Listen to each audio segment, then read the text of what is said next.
Birla management এবং বিড়লা ম্যানেজমেন্টের ঠিকাদাররা আজ যে শ্রমিকটি কাজে জয়েন করেছে তাকে বলেছে তোমরা ভিডিও করে বলো যে ভূমি রক্ষা কমিটি লড়াইয়ের জন্য লয়, এটা বিড়লা ম্যানেজমেন্ট আমাকে ঢুকিয়েছে।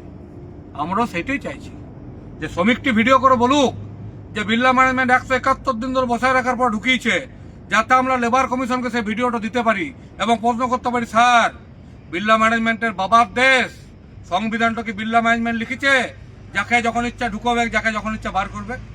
একই সঙ্গে বলি কাউকে কোনো শ্রমিককে ভিডিও করার দরকার নেই। আমি ভিডিও করে বলবো যে বিড়লা ম্যানেজমেন্ট ওয়ার্কারদের কাজে ঢুকিয়েছে, আমি মিথ্যা কথাটা আমি বলবো।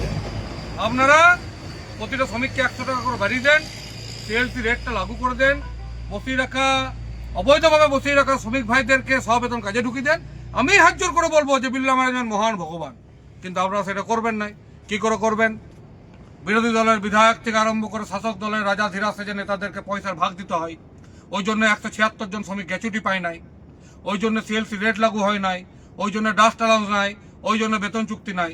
আপনারা যদি মনে করেন মিথ্যা কেস করে আমাকে পানে মারার হুমকি দিয়ে ওয়ার্কারদেরকে ভয় দেখিয়ে লড়াইটাকে ভেঙে দেবেন, আপনারা মূর্খের স্বর্গে বাস করছেন। এই লড়াইটা ন্যায্য লড়াইটা আমরা লড়বো, প্রয়োজন হলে এই মাটিতে জীবন দেবো, কিন্তু লড়াইটা লড়বো। একই সঙ্গে দুর্গাপুর পশ্চিমের মহান বিধায়ককে বলি এবং শাসক দলের মাথায় টুপি পরা গায়ে শাল নেয় নেতাদের বলি, রাজা ধীরাজ নেতা এবং কোর কমিটি নাকি যেটা ডিএস প্যালস্টিল থেকে কোটি কোটি টাকা লোক ঢুকে কামাচ্ছে তাদেরকে বলি, 3-3.5 মাস পরে ভোট। এবার ভূমি রক্ষা কমিটি কিন্তু ভোটে লড়বে, আর ভূমি রক্ষা কমিটি এই প্রশ্নগুলো এই প্রতিটা মানুষের ঘরে ঘরে যে করবে যে আপনার ঘরে ছেলেরা চাকরি পায়নি কি কেন, কি করে বাঁকুড়া, বীরভূম, ঝাড়খণ্ড, বিহার, পুরুলিয়াতে চাকরি বিক্রি হচ্ছে, কি করে বিড়লা সিমেন্টে বাইরের লোক ঢুকছে কিন্তু 28টা ওয়ার্কার বসে আছে, কি করে এমএলএ ছেলে ইসিএল এর চাকরি পাচ্ছে, কি করে এমএলএ 465 গুণ সম্পত্তি বেড়েছে, এই প্রশ্নগুলো কিন্তু ভূমি রক্ষা কমিটি ভোটের ময়দানে করবে। কারণ লড়াইটা এই মাটির লড়াই, লড়াইটা বেকার যুবকদের লড়াই, লড়াইটা শিল্প শহর এই শোষিত শ্রমিকদের অধিকারের লড়াই। এই লড়াই কিন্তু আমরা লড়বো, প্রয়োজনে মরে দেবো লড়তে লড়তে, কিন্তু লড়াই লড়বো।